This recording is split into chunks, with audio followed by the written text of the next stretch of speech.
What's going on, America? This is Kevin from Kevin's Corner, where I try to make sense out of nonsense. And what doesn't make sense to me is lying Liz.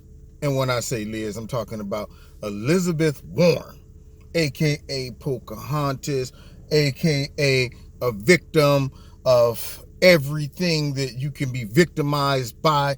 Elizabeth Warren apparently has been going around campaigning and trying to pander towards women by saying that when she was pregnant and when she was teaching, apparently once they found out she was pregnant, they cut her loose.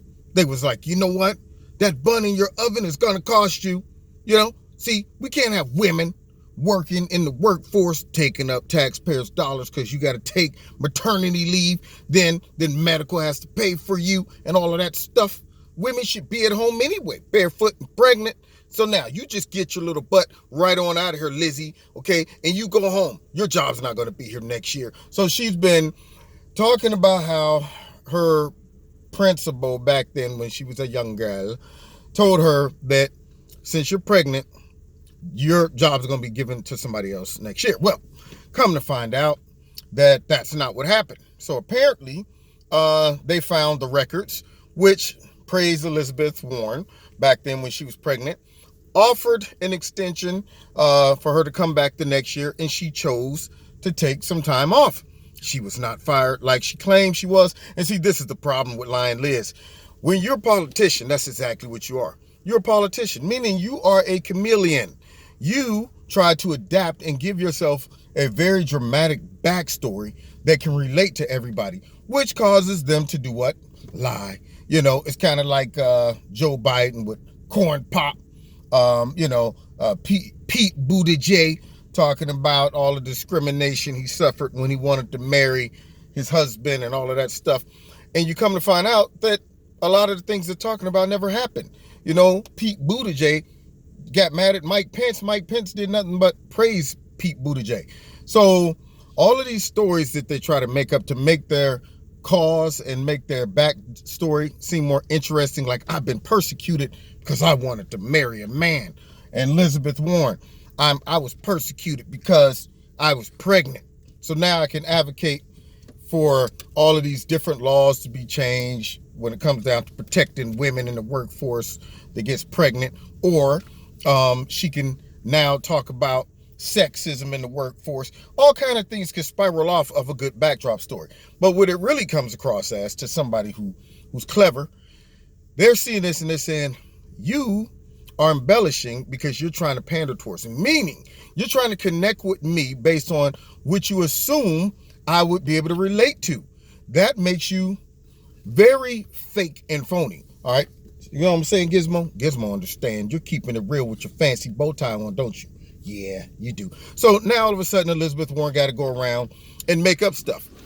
When I was, a black person, I remember going to school in southern Alabama and how they would say, look, you little black girl, get yourself right on across the street. You can't come in this school. Yes. And see, I can relate to that because they did it to me. It's like the time when I was actually a midget and I went to Disney World and I tried to get on the ride and they were like, hey, wait, whoa, stop right there.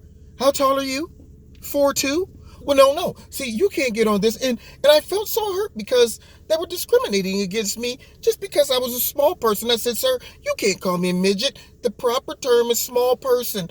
I mean, it's unbelievable. It's kind of like when I was a dog and I was saying to myself, as a dog, I want to be free to roam the neighborhood. And then, lo and behold, the dog catcher came and they took me. And it was dog abuse. They threw me in the back of the dog paddy wagon. They had that thing around my neck. And the whole time I was so scared. I was so scared. And see, so that's what happens when you, as a politician, goes before an audience and say, how can I make myself sound more interesting? But oftentimes they forget there's a little thing called the internet and files and records and reporters who will dig up that stuff, throw it out there, and now you got to juggle it. So she now has to answer why she's been embellishing about her backstory. and this whole pregnancy thing. I would be upset if I was the school that extended a hand to her, wanted her to come back, and then she slapped me in the face because she's running for office by saying, y'all fired me just because I had a butt in my oven. I would be upset. I would expose her, which apparently the records did. And now, once again, lying Pocahontas has been caught lying. Everything you could think of that would put her in a victimhood status, she's always throwing it up. Always throwing it up. Feel like foghorn leghorn. That girl, I say that girl's got a mouth like a cannon and always shooting it off. So anyway, you've been listening to Kevin and Kevin's story. Let's see how she tries to wiggle off this worm hook. Because, you know, that's what the Democrats do. They're wormy. Yeah, they're always trying to wiggle off the hook. We'll see how she tries to get off this hook. I'll be talking about this tomorrow on my live radio blog talk show on YouTube and on Gizmo's rolling down the window. See, anyway, on YouTube and on my radio blog talk show. Don't forget to hit like, share, subscribe, and the notification button. Double check the notification button. Make sure it's clicked on receive all notifications. And also make sure you are still subscribed as well. Check out Extreme Teas, my sponsor. If you like the products, put my name Kevin in the promo code. You'll get a 20% discount. And if you want to donate to Kevin and Kevin's Corner, feel free. There's a link in the bottom. And find me on Facebook and the Twitter. And we will see you next time in Kevin's Corner. God bless.